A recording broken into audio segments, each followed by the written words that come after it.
인생을 살다 보면은 지체되면서 우리가 조급해할 때가 참 많습니다.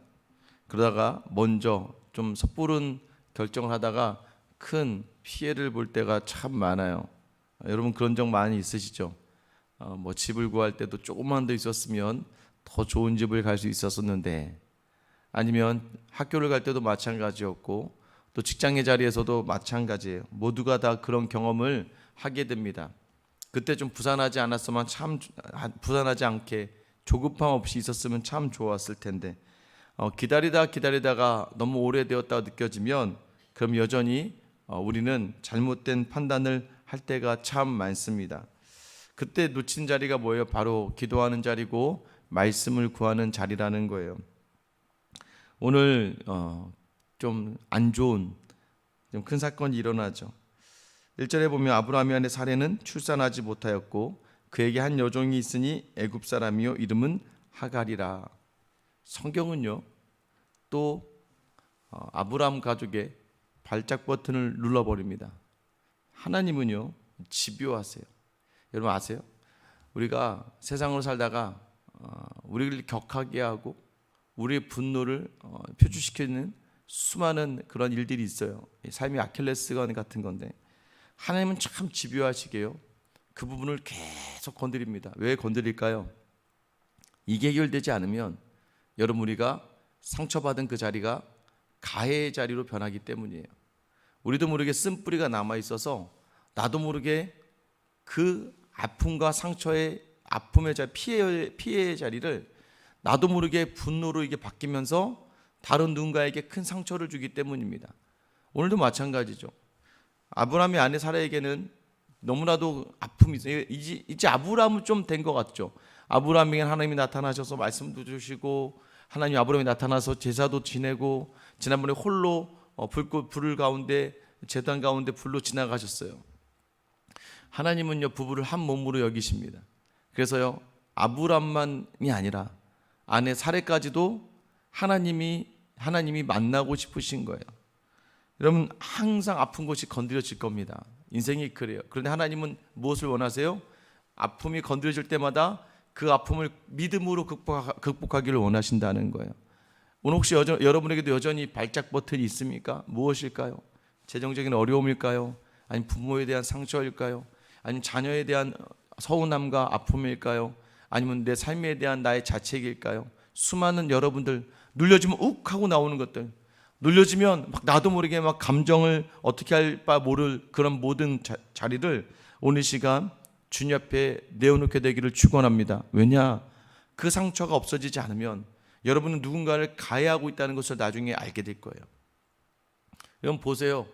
엊그저께인가요? 지하철에서 누가 또 불을 질러버렸잖아요. 보니까 이혼당한 남편이래. 이혼 당하고 이혼에 대해서 불만을 가지니까 또 그 불을 지른 거죠. 물론 모든 상처 있다 해서 다 마지막 끝은 자기가 선택해야 돼요. 그러나 중요한 건 뭐예요? 그 환경이라는 게 중요해요. 환경이라는 게. 그래서 여러분 제가 늘 말씀드리잖아요. 누구든 간에 어떤 사람이든 간에 좋은 부모 만나고 좋은 스승 만나고 좋은 친구 만났더라면 여러분 얼마나 좋았을까요? 정말 좋은 환경에서 믿음도 마찬가지. 좋은 교회 만나고 좋은 목사님 만나고 좋은 성도들 만나서 좋은 믿음의 멘토를 만나면 얼마나 좋을까요? 여러분 그런데 그렇지 않았다 보니까 선택의 순간에 자칫해서 자기 생각으로 하다가 무너져 버리고 마는 거죠. 여러분 오늘 이 하갈의 이름의 뜻이 도망하다라는 뜻이에요. 아마 오늘 도망가는 것 때문에 그렇게 이름이 지어진지 모르겠지만, 잘못하면 여러분 인생을 그렇게 도망하다가 여러분의 삶이 끝나는 거, 회피만 하는 거예요. 맞서 서서 믿음으로 여러분 주님 앞에 내어놓으며 주님께 내어드리면 주님이 책임져 주심을 확신하며 오늘 이 시간 여러분의 상처의 모든 자리를 털고 자유로운 마음으로 나아갈 수 있게 되기를 예수님의 이름으로 축원합니다. 왜 그러냐면요, 우리에게 약속이 있기 때문에. 약속, 하나님이 자기 아들을 십자가에 달리시면서까지도 우리를 부르신 약속, 내가 너희를 반드시 드릴 것이다. 어제 우리 집사님 장례가 이제 어제부터 시작됐습니다. 나이 이제 50 중반이에요. 정말 왜 이유를 모를 병에서 계속 방사선을 제가 아는 한 방사선을 100번 이상 하신 분은 이분밖에 없어요. 계속해서 막 암 조직이 올라오면 방사선을 하고, 항암도 한 13번 정도까지를 감당하고, 여자의 몸으로 여자 얼굴에서 계속 여기저기서 여러분 암덩어리가 이렇게 올라올 때에 얼마나 그게 수치가 되고 아픔이 되겠습니까? 근데 아픈 중에서도 또 항상 어렵고 힘들 수밖에 없는, 여러분 아마 그 시간이 계속 지체되면 사람이요, 악만 올라와요. 악만. 화가 납니다. 감당하지 못해. 근데 어제 우리 집사님에게 참 감사한 거는, 우리 장례식 들어가서 영정 사진을 봐도 참 그냥 늘 밝고 당당하게, 아픔의 순간에도 다른 이들에게 나 아프다는 말 안 하고 기도해 주세요, 그냥 저 괜찮아요, 항상 믿음으로 그 자리를 감당했던 그 시간들이 참 감사했습니다. 왜냐, 여러분 목사가 가장 감사한 게 뭔지 아세요? 그분 앞에 섰는데 그분의 마지막 자리에 가서 말씀을 전하는데요, 마음껏 그분의 믿음을 자랑할 수 있는 건 목사에겐 축복이에요. 어떻게든 앉아서 유가족들이야 당연히 이제 사랑하는 사람을 잃었으니까 저 마음에 위로를 줘야 되는데, 때로는 제가 볼 때 믿음이 뭐 이렇게 있지 않은 분도 있거든요. 타이틀은 권사, 집사, 완소 집사 뭐 이런데, 사실 이분이 믿음을 제가 확신할 수가 없을 분들이 꽤 있어요. 그분들을 이야기할 땐 그냥 하나님 부르심 받았습니다 라고 얘기해야 되는데, 여러분 그런데 정말 가서 마음으로 정말 하나님께서, 제가 이 설교를 하면서 제가 이분을 정말 보증합니다. 제가 확신합니다. 왜요? 봤으니까. 어떻게 섬기고 어떻게 살아오고 어떻게 그 아픔을 이겨내고, 늘 새벽마다 제가 아직도 기억나요. 이렇게 새벽기도 끝나고 들어가면 저에게 카톡이 와요. 목사님 오늘 찬양하면서 준비하고 있었고, 오늘 목사님 설교, 왜 아프면 아플 수 일찍 일어나서 새벽 3시부터 일어나서 찬양을 틀어놓고 오늘 설교 말씀 미리 읽고, 설교 말씀을 듣고 나서는 음악에 맞춰서 같이 기도하다가, 그리고 은혜가 되면 문자를 주는 거예요. 목사님 오늘도 저 잘 버틸게요. 잘 할 수 있습니다. 여러분 믿음은 그런 거예요.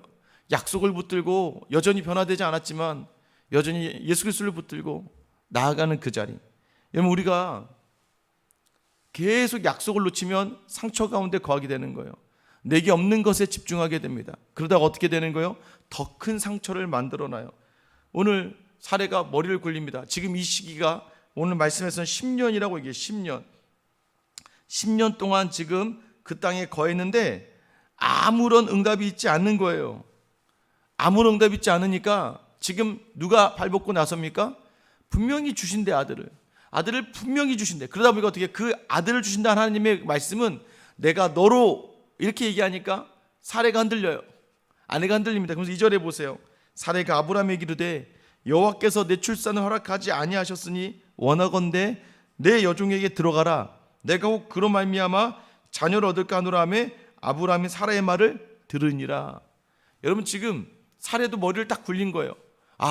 10년이나 됐네. 나 이제 나이가, 여러분 이제 뭐 나이가 거의 90에 가까운 나이가 됐는데 무슨 뭐 아이를 낳겠습니까?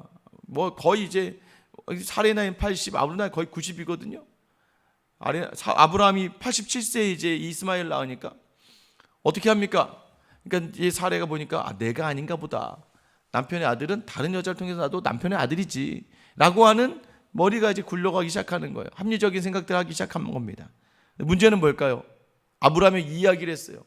여러분 그럼 누가 더 잘못한 거예요? 사례로 말미암아 잘못한 것 같지만 성경은요 이와 똑같은 사건을 창세기 3장에 딱 갖다 놔요. 누구예요? 아담과 하와. 아담이 하와의 말을 들으니라. 오늘은 아브라함이 사라의 말을 들으니라. 누구의 말을 들은 거예요? 여기서 자꾸 어떤 분들은 막 봐라, 이 안에 여자의 말을 들었다가 뭐 문제가 생긴다, 여러분 그런 개념으로 자꾸 보면 안 돼요. 물론 이때는 여자는 세상에서 뭐 사람 취급을 하지 못했던 그런 때입니다. 근데 중요한 건 뭐냐면 거기에 포커스가 있는 게 아니에요. 하나님의 말씀과 하나님께 물어야 되는데 사람의 말을 듣고 하나님의 약속을 자기 생각으로 합리화하는 자리는 굉장히 위험한 자리라는 거예요. 여러분 조심하셔야 됩니다. 물어봐야죠. 여러분 여기서 하나 원래 더 해야 돼요. 들었는데 하나님 이게 맞을까요? 사실 아브라함은요 지금 하나님이 대면해 주시는 사람이에요. 아브라함이 기도를 하나님이 응답해 주시는 그런 시대입니다. 그러니까 아브라함이 놓치는 게 뭐였어요? 하나님께 물어봤어야지. 근데 아브라함이 사라의 말을 들으니라. 아내의 말이 합리적이에요. 논리적이에요. 여러분 이 땅이 우리 자꾸 우리 생각할 때 이렇게 저게 합리적이고 논리적인 것 같아요. 그런데 성경은 얘기해요. 그게 맞는 게 아니에요. 성경은 하나님의 말씀이 맞는 거예요. 하나님 주신 마음대로 해야 돼요. 하나님 주신 성령의 감동으로 가야 돼요. 여러분의 그러한 선택의 순간에 성령의 음성에 하나님만 집중하며 하나님의 기뻐하심을 선택하기를 예수님의 이름으로 축원합니다. 3절에 보면 마지막에 뭐라고 나와요? 아브라함이 가나안 땅에 거주한 지 10년 후, 그러니까 음성은 듣고 왔는데 10년 동안 아들이 있지 않으니까, 그러니까 더뎌질 때 장사가 없어요. 막 내일이 보이지 않아. 사실 맞습니다. 여러분 목회자에게도 마찬가지 아니겠습니까? 뭐 교회도 마찬가지요. 막 열심히 최선을 다하는데 내일이 보이지 않아. 그러니까 정말 믿음 좋은 분들은 누군 줄 아세요? 열심히 해서 응답받았다, 은혜다. 맞죠? 저도 사실은 하나님이 저를 아셔서 그러는 거예요. 제가 막 기다리는 거 힘들어하고 막 힘들어하면 막 지체되면 막 제가 막 너무 낙심할까 봐 하나님이 저를 긍휼히 여겨 주셔서 저는 교회의 부흥을 보고 있어요. 근데 저보다 더 대단하신 분들은 어떤 분들인 줄 아세요? 교회가 부흥해야 하는데 5명, 6명, 7명, 8명의 청년들, 아이들 데리고 10년, 20년을 목회하는 목사님들 참 많으세요. 여러분 그분들 볼 때마다, 근데 그분들 안에서 막 매일 분평과 원망이 나오고, 여러분 저만큼 하신단 말이에요. 개척교회 치고 저만큼 안 하는 목사는 없습니다. 교회 매일 새벽기도 진행하고, 성도들 어떻게든, 많지 않지만 성도들 어떻게든 돌아보려고 하고, 여러분 그런데도 불구하고 그분들은요 지체됨의 자리에서 무너지지 않는 거예요. 왜요? 주님과 동행하면 무너지지 않는 거예요. 여러분 우리가 늘 왜 무너집니까? 지체되는 약속 속에서 사람의 말을 듣고 자꾸 사람에게 시선을 쏠리니까 자꾸 무너지는 거예요. 왜? 나는 아무것도 없는 것 같거든요. 저 사람은 막 기도하면 다 응답이 있는 것 같고, 저 사람은 막 말씀 붙들고 막 나아가서 승리하는 것 같고, 저 사람은 있다 보면 집도 생기고 남편도 뭐 잘 되는 것 같고 막 사업도 잘 되고 다 잘 되는 것 같은데 나만 안 된다고 느껴지고, 저 집의 자녀들은 그렇대. 막 내가 막 어떤 집사님이 막 나는 이제 자녀 내려놓고 기도만 해요. 근데 자녀가 막 갑자기 공부를 잘하고 열심히 학교 생활도 잘하고 교회에서 믿음 활동도 잘하다 보면 마치 나는 막 지치되는 그 상황 속에서 막 무너지는 거예요. 여러분 그러나 지치되는 상황에 집중하지 마시고 여러분이 주셨던 말씀의 자리를 기억한 여러분 되시길 예수님의 이름으로 축원합니다. 여러분 그 자리를 놓치지 마셔야 돼요. 여러분 보세요. 상처는 또 상처를 낳아요. 사례는 자기의 발작 버튼을 감추기 위해서 여자 하나를, 여러분 참 기구한 운명이죠. 뭐 90 먹은 노인네한테 여종을 바칩니다. 그게 하갈이에요. 여러분 그냥 남의 뜻대로 끌려다니는 인생. 여러분 하갈이 나빴다? 아니에요. 여러분 하갈도 상처 입은 여자 아니겠습니까? 오죽했으면 집에서 종의 집에 태어나서 종으로 끌려가서 가나안 아브라함도 나그네인데 아브라함의 집에 종이 돼버렸어요. 그러고 나서 갑자기 주인인 사례가 너 오늘 아브라함에게 들어가라 하면 들어가야 될 인생. 사라의 상처와 아픔을 감추기 위해서, 그것을 조금이나마 희석시키기 위해서 이 하갈이 아브라함에 들어갑니다. 아들을 임신했어요. 이제 여기서 못 배운 게 나오는 거예요. 아들을 임신했으니까 이제 자기의 상처를 이겨낼 수 있는 힘이 생겼다고 생각하는 거예요. 아들을 임신했잖아요. 아브라함이 아들이잖아요. 이 아들이 이제 아브라함의 가문을 이어가면 사실 이 집은 자기 거와 다를 바가 없는 거죠. 드디어 드러난 그에게도 상처가 있다 보니까 이제는 뭐라고 얘기합니까? 4절의 하반절에 보면 그의 여주인을 멸시한지라, 그냥 무시했다는 거예요. 그래서 항상 알아봐야 됩니다. 사람에게는요 힘을 줘봐야 돼요. 힘이 없을 때는요 티가 안 나요. 여러분 왜 착한 줄 아세요? 능력이 없고 힘이 없고 권력이 없어서 그래요. 여러분 그래서 그 사람에게 살짝 권력을 줘보고 힘을 줘보잖아요. 그럼 그 사람이 어떤 사람인지가 바로 증명됩니다. 그래서 한번 힘을 딱 줘봐야 돼요. 근데 같이 힘을 가지더니 막 이 사람이 막 자신의 예전 모습 생각 안 하고 막 저는 수많은 사람들 그렇게 봤습니다. 목회자 중에서도요. 부교육자 때까지 와서 참 착하고 좋은데 갑자기 막 담임 목사가 되면요. 갑자기 달라지는 분들이 굉장히 많아지세요. 제 동기 중에서도 어떤 분 참 착하고 뭐 되게 좋은 동생이었는데 갑자기 어느 날 큰 교회 담임을 가더니 전화 통화하는데 목소리가 달라졌어요. 갑자기 할렐루야 형님 뭐 목소리가 갑자기 아니 무슨 막 예전에 안기부장도 아니고. 그럼 제가 힘 안 빼냐? 그럼 왜 그러세요? 갑자기 힘 좀 빼. 뭐 이렇게 힘이 들어갔어? 어느 날부터 이렇게 달라져요. 성도도 마찬가지입니다. 열심히 섬겼는데 갑자기 막 그런 얘기 많이 듣지 않으세요? 막 장로님 되더니 달라졌대요. 막 만수집사가 되더니 달라졌대요. 권사가 되더니 달라졌대요. 여러분, 저와 여러분들이 늘 여러분의 상처를 치유하지 않고 하나님의 일들을 감당하지 않으면 이렇게 된다는 거예요. 그래서 여러분, 우리가 모든 하나님의 일 앞에서는 내 안에 있는 모든 상처를 다 덜어내고, 덜어내는 사람 특징이 뭔지 아세요? 이 안에 부정한 게 다 비워졌기 때문에 모든 사람을 다 담을 수 있는 거예요. 여러분, 마태복음 7장 12절에 인생의 황금률이라고 이야기하거든요. 그러므로 무엇이든지 남에게 대접을 받고자 하는 대로 너희도 남을 대접하라. 이것이 율법이요 선지자니라. 여러분, 우리가 서야 될 자리가 바로 이런 자리예요. 결국 여러분, 사례는요, 화가 나기 시작해요. 나를 무시하는 저 여종 때문에. 그러니까 갑자기 또 누구에게 화를 내요? 아브라함에게 화를 내요. 이 모욕은 당신이 받아야 된다. 왜요?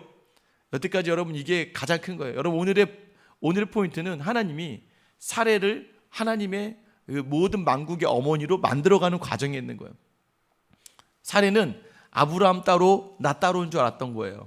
그러니까 사례가 얘기하는 거예요. 당신이 받아야 될 모욕을 내가 받고 있지 않느냐 하면서 막 아브라함이 뭐라고 해요? 나는 그가 임신하고 나를 멸시하니까 이젠 당신과 나서 하나님이 판단하시길 원하더라. 그러니까 이게 뭐예요?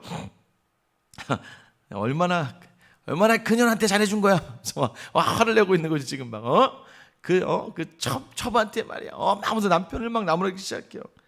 여러분, 그런데 너무 놀라운 건 뭡니까? 이 아브라함은 참 미련합니다. 여러분, 아브라함이 막 대단하지 않아요. 이 말 듣고 또 어떻게 해요? 이 말 듣고 뭐라고 얘기해요? 그에게 당신 좋은 대로 하세요, 이렇게 얘기해요. 지금 자기 아들 임신한 하갈이 있는데 사례가 그렇게 하니까 어떻게 힘드니까 좋아, 그럼 당신 좋을 대로 해라. 그러자 이 사례가 작정하고 하갈을 학대하기 시작합니다. 여러분, 상처가 더 큰 아픔을, 그리고 더 큰 복수가 더 큰 복수를. 여러분, 이게 뭐예요? 만약에 상처가 치유되지 않으면 안 되는 거예요. 사실 여러분 이제 어제 대통령 선거에서 어제 밤에 결정이나 새벽에 나니까 확인을 할 수 있었습니다. 복수가 복수를 낳는 시대를 끝내고 보복이 보복을 낳는 시대를 끝낼 수 있게끔 이렇게 기도하시고, 당선자도 자기도 그렇게 얘기해서 자기도 빨강이든 파랑이든 품어내겠다라고 자기 입으로 얘기했는데, 저는 그 말이 좀 지켜질 수 있게끔 하나님께서 은혜 주시기를 간절히 소망합니다. 이제 그만 좀 싸웠으면 좋겠어요. 근데 또 싸움이 또 시작되겠죠. 그러나 그때 하나님께서 이 나라와 민족의 모든 사람들 위해, 특히 여러분 믿는 사람들이라면 우리는 화합을 위해 나가야 되는 게 맞아요. 그렇죠? 예수님이 자기를 향해 고도를 던지고 자기를 십자가에 죽이려고 한 유대인들을 끝까지 사랑하시며 하나님 저들의 죄를 용서하여 주시옵소서라고 기도하시지 않습니까? 믿음의 사람이라면 하나가 될 수 있도록 해야 돼요. 여러분들, 그래서 기도해야 되는, 우리는 유정자들을 위해서 그래서 기도해야 되는 거예요. 하나님이 두려운 마음을 주셔서 국민을 두려운 마음으로 생길 수 있게끔 기도해야 돼요. 왜? 안 그러면 여태까지 그렇게 온 거잖아요. 보복하고 또 보복하면 더 보복하고 계속해서 이렇게 오잖아요. 여러분, 왜 그럴까요? 약속이 없고 마음에 평안이 없기 때문이에요. 여러분도 마찬가지입니다. 오늘 이 자리에서 여러분 안에 있는 상처를 다 치유하지 않으면, 여러분 잘 고민해 보세요. 나는 어떤 이야기가 나올 때 속이 뒤집어지는가? 아들 이야기, 딸 이야기, 재정에 대한 이야기, 집에 대한 이야기, 학벌에 대한 이야기, 내 외모에 대한 이야기, 나의 삶의 모든 이야기들이 계속 상처로 남는다면, 오늘 우리에게 다가오시는 이 약속의 말씀을 붙들고, 어제 뭐라고 했어요? 아브라함을 하나님이 어떻게 치유해 주셨습니까? 아브라함을 이끌고 데리고 나가서, 아브라함아, 저 하늘의 별들을 바라봐. 내가 너의 민족을 이렇게 할 거야. 뭐라고 얘기합니까? 하늘을 바라보세요. 하늘의 뜻이 이 땅에 이루어지듯이 반드시 하늘에서 이루어진 것처럼 땅에서도 이루어지는 역사가 예수님을 통해서 이미 이루어졌습니다. 여러분, 기억하셔야 됩니다. 그래서 오늘도 우리는 답을 찾기 위해 늘 물어야 돼요.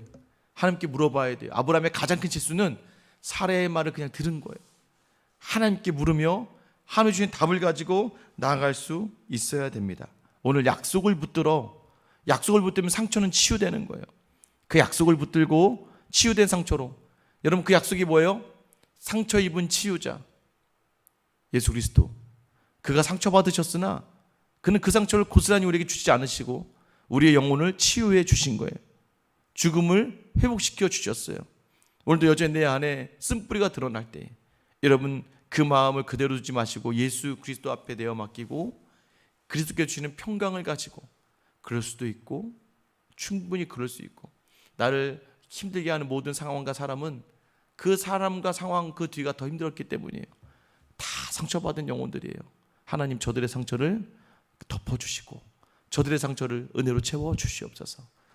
여러분, 그래야 여러분 안에 더욱더 평강이 임하는 거예요. 오늘 약속을 놓치지 않고 여러분 안에 상처를 예수 그리스도로 말미암아 치유하며 모든 자리 평강에 평강으로 더해지는 귀한 하루가 더하시길 예수님의 이름으로 축원합니다. 기도하겠습니다.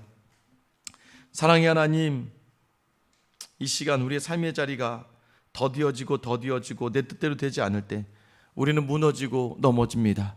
아버지 하나님, 오늘도 이 자리에 나오면서도 여전히 내 안에 발작 버튼이 있는가, 여전히 그 이야기 만나면 속이 뒤집어지는 이야기들이 있는데, 하나님 약속 앞에 서서 그 모든 자리들을 넉넉하게 이겨나가는 사랑하는 주의 백성들 다 되게 하여 주시옵소서. 오늘 약속을 놓친 상처받은 사람이 얼마나 무서운지를 말씀을 통해서 알게 됩니다. 보복에 보복으로 나아가는 것이 아니라 내 안에 주님으로 나아가 오늘 내가 가는 곳마다 생명이 역사하는 귀한 하루가 되게 하여 주시옵소서.